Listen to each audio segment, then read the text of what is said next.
Salud ha estado esta semana bajo la mirada de la opinión pública y también de manera especial bajo la mirada de los asegurados que tras un incidente aún por esclarecer, me refiero claro a la muerte de la madre de la exministra Ana Jara, pues estos asegurados han podido compartir una vez más la frustración, la impotencia que se vive en los servicios de emergencia del Seguro Social. Hay un caso además que ha llamado la atención de manera muy especial, que es la construcción de lo que es el centro de emergencias, que ya no se tiene claro si es de todo Lima o solamente del Hospital Rebagliati, el que según todo indica habría sido levantado de manera improvisada, sin mirada a futuro y con muchas, pero muchas deficiencias. Vicky Zamora y Walter Jiménez con todos los detalles. Algunos de los comentarios que ustedes han compartido con nosotros a través del hashtag Panorama aparecerán en un cintillo durante la emisión de este reportaje. Gracias por haberlo hecho.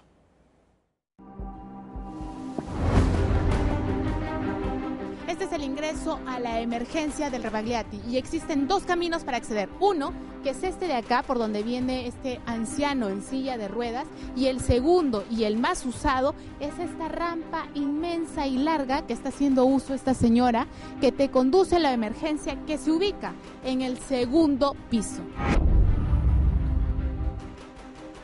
Este paciente con su numerito en la pared y está acá frente a la puerta de instalaciones mecánicas que nos dice atención de riesgo eléctrico.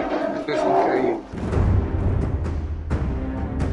Ese hospital de alta complejidad hoy es un hospital inseguro para el país, para los asegurados.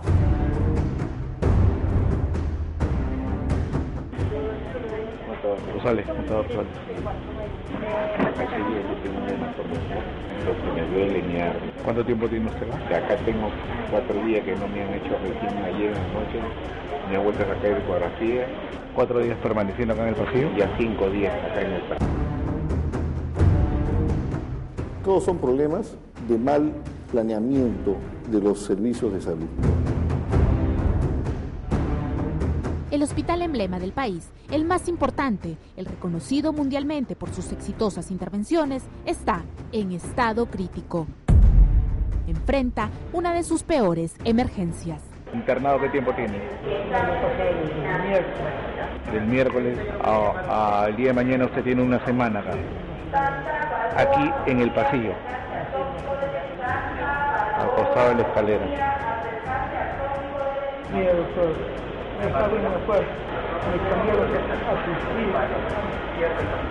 No puede descansar usted. No puede terminar. ¿Qué tiempo tiene que esperar? Una semana. La vida de los pacientes que ingresan por emergencia en el emblemático Rebagliati está expuesta al peligro. Así lo denuncia el cuerpo médico del hospital. Está ya hace 2 días, está en un corredor, ahorita le pidió que lo muevan para Sí, el otro porque lado, está frente a la escalera de escape. Está frente de la escalera y corre un viento que no se imagina. A los pasillos colmados de pacientes, a los enfermos que esperan largas horas y días por ser atendidos, se suma el constante peligro que corren los asegurados al ser trasladados dentro del hospital en ambulancias. No existe una comunicación interna entre el hospital propiamente dicho y esta nueva emergencia. Esta gravísima dificultad obliga hasta la actualidad, que no se ha solucionado el problema, a desplazar a los pacientes tanto de la emergencia al hospital como del hospital hacia la nueva emergencia a través de ambulancias. Cuando los pacientes salen de esta emergencia rumbo al hospital, son trasladados en ambulancias. ¿Cuál es la ruta de estas ambulancias? Deben salir por la calle Cueto para llevar al paciente hasta el hospital Rebagliati. Hacen uso de esta rampa, que es más o menos una distancia de 1 cuadra. Tienen que salir por la calle, dar como una especie de vuelta en U para volver a ingresar al hospital luego de unos metros. ¿Qué sucede? Que no existe comunicación entre esta emergencia y el hospital. Toda la conexión es a través de la calle. Por fuera, internamente, no hay comunicación. No existe una comunicación. En ningún país del mundo ocurre lo que está ocurriendo en el Perú. Esto es sumamente grave, es sumamente delicado. Las ambulancias se han convertido en el umbral que divide la vida de la muerte. Se cerró la antigua emergencia ubicada dentro del mismo hospital para dar paso a una nueva y cuestionada construcción. ¿Por qué y cómo se construyó esta nueva emergencia separada del hospital? ¿Por qué no existe comunicación interna que evite poner en peligro la vida de los asegurados? Hay exposición a peligro toda vez que tenemos que trasladarlo en una ambulancia. Hay exposición a peligro dentro de la misma infraestructura porque el paciente está en camillas inseguras, está en los pasillos. El caso que lamentamos de la madre de la exministra, en el traslado haya ocurrido algo que hace que fallezca la paciente. De esos casos ocurren varios. Esta noche en Panorama, un completo diagnóstico a la severa enfermedad que padece la emergencia del Edgardo Rebagliati.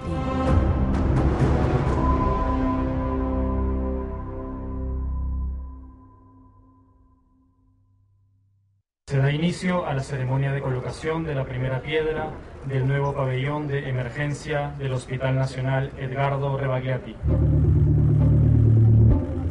En el 2014 se anunció la construcción de una nueva y moderna central de emergencias para Lima Metropolitana. 163 camas, personal capacitado, ambientes modernos, sensores electrónicos y equipos de última tecnología. El Seguro Social de Salud ha invertido cerca de 100 millones de soles en esta moderna infraestructura, considerando tanto la planta física como el equipamiento.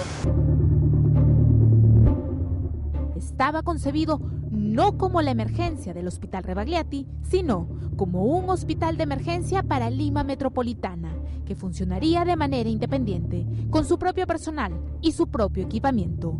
Aliviar las centrales de emergencia de la capital era una necesidad. Se convierte en el centro de emergencia de mayor capacidad y amplitud a nivel nacional y probablemente en toda América Latina este es el mayor centro de emergencia, por la modernidad que va a involucrar, la complejidad de todo el equipamiento que se le va a colocar. La empresa encargada de esta edificación fue Consorcio Málaga, vinculada hoy con el ex asesor presidencial Martín Belaunde. La Contraloría no puede auditar aquí porque la contratación se realizó a través de la OIM. Mira, aquí apenas lleva un año de construido y ya se evidencian rajaduras alrededor de todo el techo, mira, a lo largo. Incluso da la vuelta, mira, continúa por acá, en la parte alta. En esta esquina se evidencia claramente, mira, la grieta a un año de su inauguración.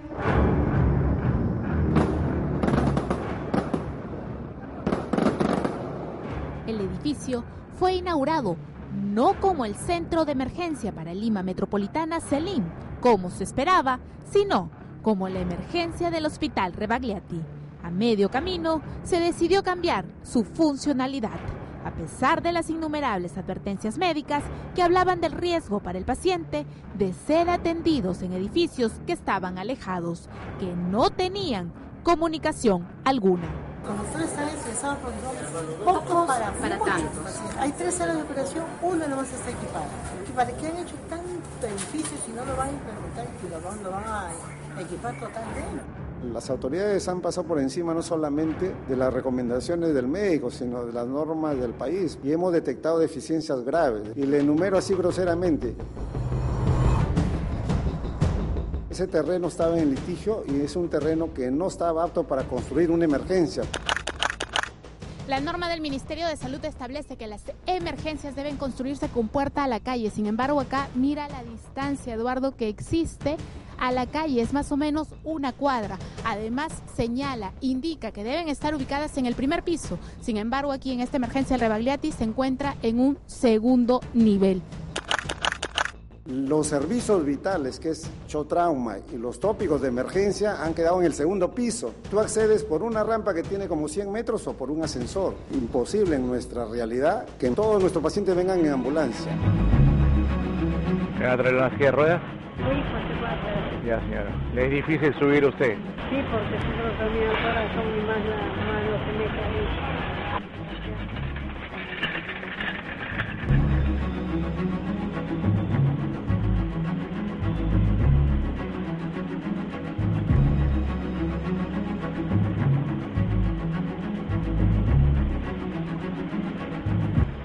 lejos de lo que se creyó, el nuevo edificio colapsó a unas semanas de inaugurado. Lo que se logró fue que el hacinamiento se trasladara de un edificio antiguo a uno moderno. Estas son las escaleras de escape y vemos, como siempre, pacientes frente a la escalera de escape. Y este es hoy, sábado 2 de septiembre. Nuestra emergencia original manejaba en observación más de 200 pacientes. Esta infraestructura fue hecha para 163 pacientes de observación, de tal manera que ahora hay una crisis. En esos 162 cubículos ahora hay más de 300 pacientes que se quedan en observación. En escaleras de evacuación, frente a los servicios higiénicos, al pie de las mangueras contra incendios. Aquí vemos más pacientes y más pacientes. Todos esperan un cambio. En todos los rincones de esta nueva emergencia existen pacientes esperando por atención. Otra deficiencia grave es que ese edificio no tiene un reservorio de oxígeno, de tal manera que el riesgo de los pacientes graves que necesitan oxígeno en sala de operaciones, trauma, cuidados intensivos, si hubiera un desastre, Dios no quiera, en 3 horas se desabastece de oxígeno y pobres pacientes, y los estamos sometiendo a riesgos. Una de las observaciones a esta nueva infraestructura es que no existe un camino que permita el acceso a un camión para dejar oxígeno. En esta zona debería existir un tanque criogénico, sin embargo existen balones individuales de oxígeno que abastecen a toda la emergencia.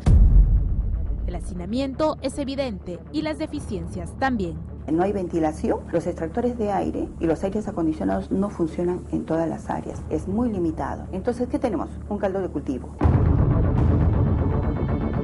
A los pacientes que están hospitalizados en los pasillos y que están expuestos a radiación, a elementos biológicos, producto del encierro, de que no hay ventilación adecuada, entonces los gérmenes proliferan ahí.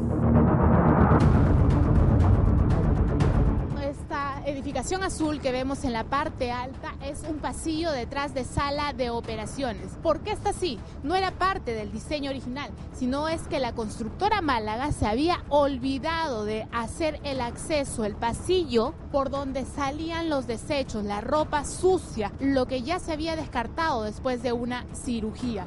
Y es por eso que se realiza esta ampliación. No solo médicos, sino también pacientes alertan de los problemas que se viven dentro de esta emergencia. El antiguo local era así y se está repitiendo lo mismo, que mal. Y no hay doctores para atención. Los regalos desde la mañana. Para sacar mi papel que traído. Ya, ahorita señor, por favor, ahorita, porque mi padre está con la presión alta. Acá son inhumanos. ¡Doctor! ¡Ah! ¡Ah!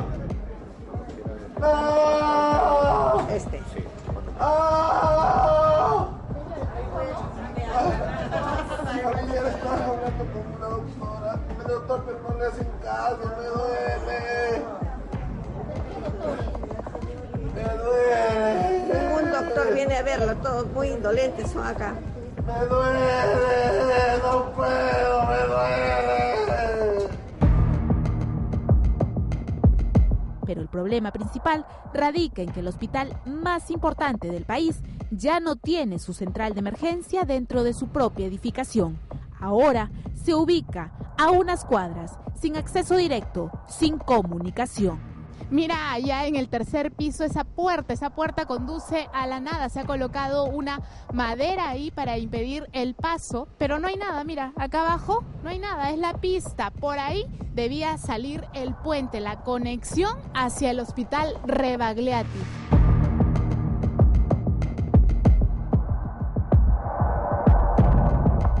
El gobierno anterior diseñó un proyecto para comunicar ambos edificios. El diseño consistía en un puente de 2 niveles, con ascensores y montacargas incluido, valorizado en 7 millones de soles. Sin embargo, nunca se construyó. ¿Cómo trasladar entonces a los pacientes? A través de ambulancias. Mire, ese vehículo ha sido acondicionado como movilidad para trasladar a pacientes. Ahí están justamente acomodando a una paciente, de hecho estable, para ser trasladada al hospital.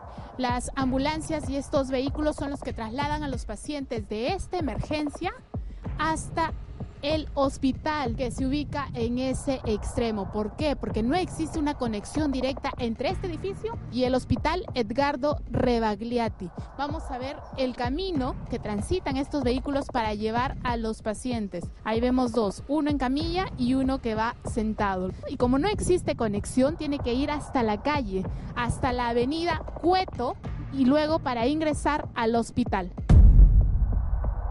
Los pacientes reclaman mejor atención, mejor trato.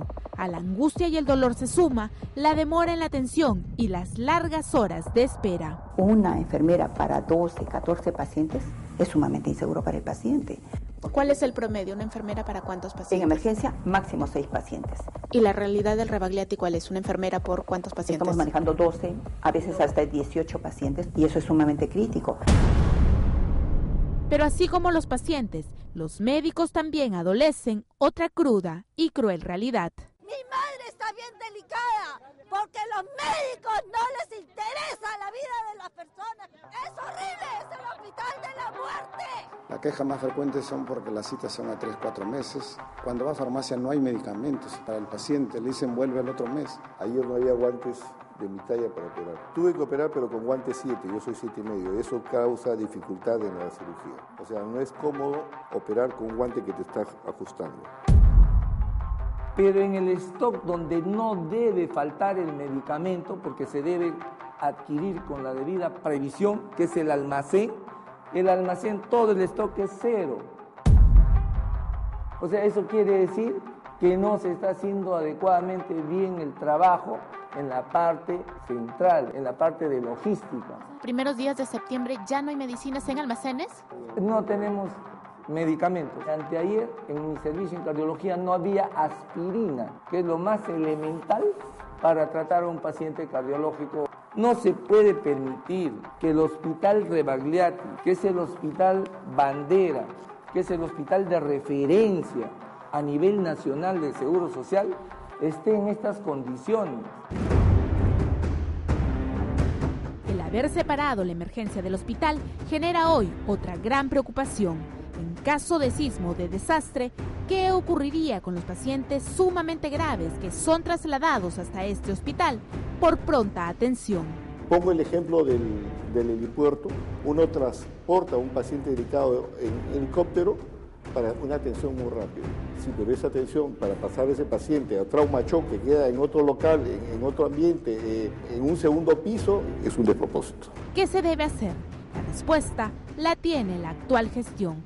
Continuar con el proyecto de construcción del puente o restablecer y repotenciar la antigua emergencia que hoy está en un 90% desocupada. El diseño de esta nueva emergencia, el CELIN, fue para 166 pacientes. Sin embargo, en la emergencia propia del Rebagliati, que ahora le llamamos la antigua emergencia, ya amanecían más de 230 pacientes diariamente. ¿Y cómo voy a construir algo a futuro, a 30 años, que es menos la cantidad de demanda, sabiendo que cada día hay más asegurados? ¿Debe el nuevo edificio mantenerse como la emergencia del Hospital Rebagliati o debe volver a su proyecto original de ser un centro hospitalario únicamente de emergencia, como el Casimiro Ulloa? Que la crisis de la salud es tan notoria que no solo debe quedar en el diagnóstico, en la noticia, sino que tenemos que actuar para resolverlo. ¿Quién cura la crítica situación de los hospitales de salud?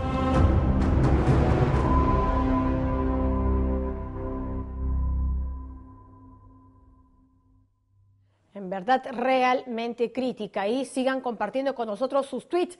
Vamos a compartir ahorita algunos, si me permiten, por favor. Y para seguir, y van a estar también las imágenes de reportaje, ¿no? Y para conseguir cita, es una odisea. Tienes que estar en la madrugada y el 411-8000 está por gusto. No te dan cita, dice María Teresa. Vamos con otro tweet, por favor. Para poder leerlo bien, lo pueden poner a toda pantalla, por favor. Carol, 1923. Mi mamá tenía trombosis en una de sus piernas y se quejaba de dolor. La llevamos me imagino, emergencia y la regresaron a la casa para que vaya por consulta. Ahí, arréglatelas como puedas, prácticamente. Vamos con otro de los tweets. que nos han hecho llegar de Diana. Pero si se pasa la fecha, ya fui y pierdo todo el mes de fisioterapia y no me pueden hacer resonancia magnética, tuve que hacerlo por particular. Efectivamente, eso le pasa a muchos. Olga Puñiro, ahora se tiene que esperar casi 2 años trámites para que otorguen la prótesis, no hay presupuesto. ¿Qué está pasando? Para un discapacitado eso es primordial, ¿no? ¿Tenemos alguno más? Encontramos cita con el especialista, nos dice Carol, 1923, que también habíamos leído antes, para después de casi un mes, y la tuvimos que llevar a la clínica privada donde trabajaba el doctor. Bueno, en fin. Típicas. Narda, los que trabajamos aquí también tenemos problemas. Es frustrante no tener los recursos oportunamente y ser parte de este sistema. Debe ser de lo más frustrante y doloroso, por supuesto que sí. Y finalmente, CMF, enfermeras son indolentes y nadie da razón de los pacientes. Ojalá escucharan efectivamente y les pueda llegar al corazón, por lo menos de alguna manera, a todos quienes trabajan en esos centros para poder tener un trato más humano, más decente, más digno respecto a todas las personas que llegan en momentos sumamente difíciles en su vida. En honor a la verdad, los equipos, según lo que nos informan dentro de lo que es este centro, sí pueden ser de primera, pero también lo son tanto como las deficiencias y la escasa visión que se tuvo al momento de levantar este centro. Por ejemplo, puntos pendientes que ha explicado Vicky Zamora, este pago de 7 millones por una especie de permiso que ha sido incluso observado por la Contraloría. Y lo que queda clarísimo es que había pues este afán por contar con estos organismos como la OIM, que en este caso, no estoy segura si era ese otro, que impiden a la larga una labor fiscalizadora de parte de la Contraloría. ¿Y todo para qué? ¿Para qué esa prisa? ¿Para qué ese apuro? ¿Para qué llevarlo adelante? Para la foto, así de simple. No hay que olvidar que este no es el único caso, que por el apuro, en las épocas de Virfinia Bafigo, se tuvo que simplemente inaugurar hospitales para darle gusto al presidente. Quedó clarísimo en el caso de Tarapoto, donde también había deficiencias, en el que faltaban equipos, en el que el agua entraba, pero se tenía que inaugurar para la foto del presidente. O tampoco bien cree que nos hemos olvidado, señora Bafigo, de ese anexo del Hospital Grau, un edificio en el que solamente el monto de alquiler ya de por ser obsceno, y a pesar de que Defensa Civil lo declaró inevitable, se terminó pagando. ¿Qué clase de contrato fue ese? Y lo peor de todo, como decíamos en los casos anteriores, aquí no pasa absolutamente nada. Ojalá el nuevo presidente hiciera algo, por lo menos. Está claro que un año no ha hecho gran cosa, pero por lo menos nos dijera que ha hecho algunas investigaciones, siquiera eso, el señor del Castillo. Hacemos una brevísima pausa en el programa, no se mueva. Más adelante, el caso del alcalde, exalcalde Carlos Burgos, del poderosísimo alcalde, ahora en la lista de los más buscados. Y también la huelga de los maestros, se anunció la suspensión, pero nos ha dejado en la retina todo lo que vimos esta semana y esos pedidos realmente radicales de ir contra la meritocracia, contra las evaluaciones, que son lo que más se necesita en el magisterio.